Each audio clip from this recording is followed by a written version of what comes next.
नमस्कार दोस्तों, कैसे हैं आप लोग। मैं एक सुपर 10 फैक्ट करके एक सीरीज़ शुरू कर रहा हूं, जो कि अपने आर ओ के लिए और पीसीएस के लिए बहुत ही कारगर साबित होगी। कारण है क्योंकि ये सारे प्रीवियस ईयर के फैक्ट हैं और उसी तरीके से मैं इसको तैयार करवाऊंगा जैसे पूछा गया है।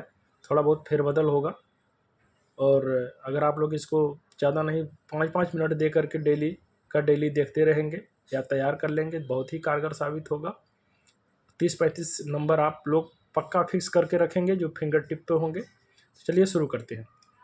इसमें हम 2 ज्योग्राफी से, 2 हिस्ट्री से, 2 साइंस से, 2 पॉलिटी से, 2 इन्वायरमेंट या विविध से मिला करके 10 फैक्ट डेली का डेली रहेगा।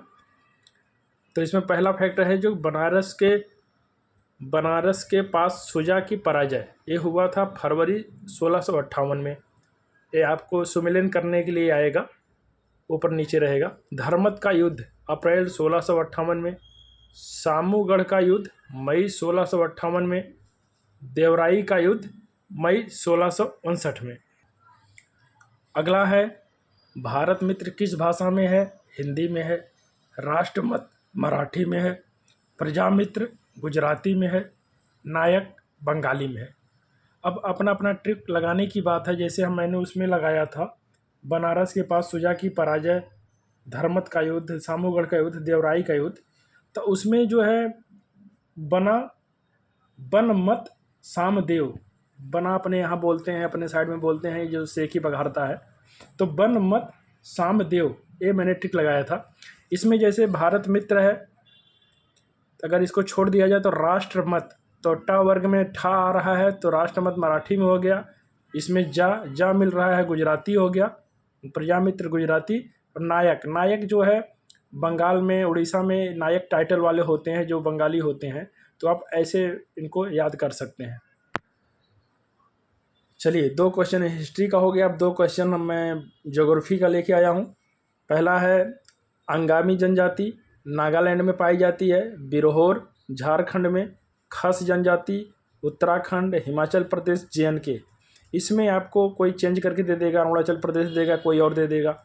टोडा जनजाति तमिलनाडु। तो ये सब आपको घोल करके पीने की ज़रूरत है पूरा, बहुत ही कारगर है ये सब फैक्ट। नेक्स्ट देख, तो नेक्स्ट है साला झील अरुणाचल प्रदेश में, बड़खल झील फरीदाबाद हरियाणा में, लोकटक झील मणिपुर में, तो बहुत ही फेमस है, लगभग सबको आता होगा। और काली वैली या किली वैली झील तमिलनाडु में, ये भी मिलान करने के लिए आएगा। अगला है सोडियम को चाकू से आसानी से काटा जा सकता है, ये भी मिलान करने के लिए आएगा। 4 ऑप्शन ऐसे ही आएगा, या तो थोड़ा बहुत फेरबदल करके आएगा। अगर आप इसको चारों जानते रहेंगे तो निश्चित रूप से आप कर पाएंगे। पारा कमरे के ताप पर द्रव अवस्था में पाया जाता है। चांदी विद्युत का अच्छा सुचालक है और सीसा लेड उष्मा का कुचालक है, इसको भी याद करें। अगला क्वेश्चन देख लेते हैं। नील हरित शैवाल जैव उर्वरक है। क्रायोसोपा माहो नियंत्रण में आता है, जो माहो लगती है सरसों की फसल में लगती है, गेहूं में भी लगती है। बायो 902 सरसों का काय क्लोन होता है। एजेटोबैक्टर जीवाणु है, ये भी मिलान करने के लिए आएगा। और ये 4 के सेट में ऐसे ही जनरली पूछा जाता है। तो 2 इतिहास का हो गया, 2 भूगोल का हो गया और 2 साइंस का हो गया। अब हम लोग 2 पॉलिटी और 2 विविध या इन्वायरमेंट से पढ़ेंगे। अगला हम लोग इसको पॉलिटी से देख लेते हैं। इसमें संविधान सभा की समितियां हैं और उसके अध्यक्ष। तो मूल अधिकार समिति के अध्यक्ष सरदार पटेल, संचालन समिति के अध्यक्ष राजेंद्र प्रसाद थे, संघ शक्ति समिति के जवाहरलाल नेहरू जी थे, प्रारूप समिति के अध्यक्ष डॉक्टर भीमराव अंबेडकर थे और कार्य संचालन समिति के अध्यक्ष KM मुंशी थे। तो इसमें 5 है, 5 में से कोई एक कम कर देगा। जनरली अब आजकल प्रारूप नहीं पूछता है, तो इसको भी याद करें। अगला हम लोग देख देते हैं नीति निदेशक तत्व भाग 4 में, संघ राज्य क्षेत्र भाग 8 में, पंचायतें भाग 9 में, नगर पालिकाएँ भाग 9A में, 9 का में।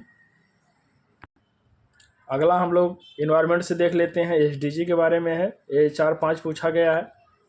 SDG 10 में है असमानताओं में कमी, 13 में जलवायु कार्रवाई, 5 में लैंगिक समानता, 14 में जल में जीवन और 15वें में स्थल में जीवन। अगला क्वेश्चन है पारा प्रदूषक, पारा से होने वाला रोग, मिनामाता, कैडमियम से इटाई, इटाई बहुत पूछा जाता है, इटाई इटाई को आउच आउच रोग भी कहते हैं, नाइट्रेट आयन से blue baby syndrome, fluoride ion से फ्लोरोसिस, ऐसे ही पूछा जाता है। फ्लोरोसिस दांतों की बीमारी है। तो इसको इस तरीके से याद करें। ये हमारे 10 जो फैक्ट हैं सुपर 10 फैक्ट के नाम से, इसको आप लोग ज़्यादा नहीं 5 मिनट लगेगा, 5-6 मिनट की वीडियो रहेगी, इसको आप लोग देखोगे। और इसको याद करने का तरीका ये है कि जनरली इसको बार बार देखना, मतलब ये आज देख लिए तो कल ना देख पाए तो परसों ज़रूर देख लीजिए।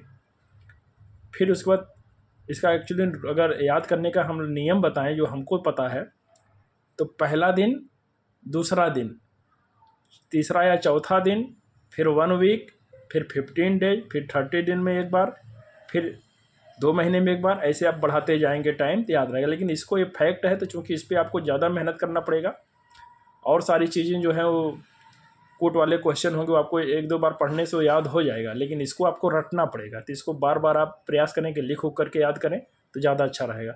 चलिए मिलते हैं नेक्स्ट वीडियो में। अगर अच्छा लगे तो शेयर, लाइक, सब्सक्राइब जरूर करें। धन्यवाद।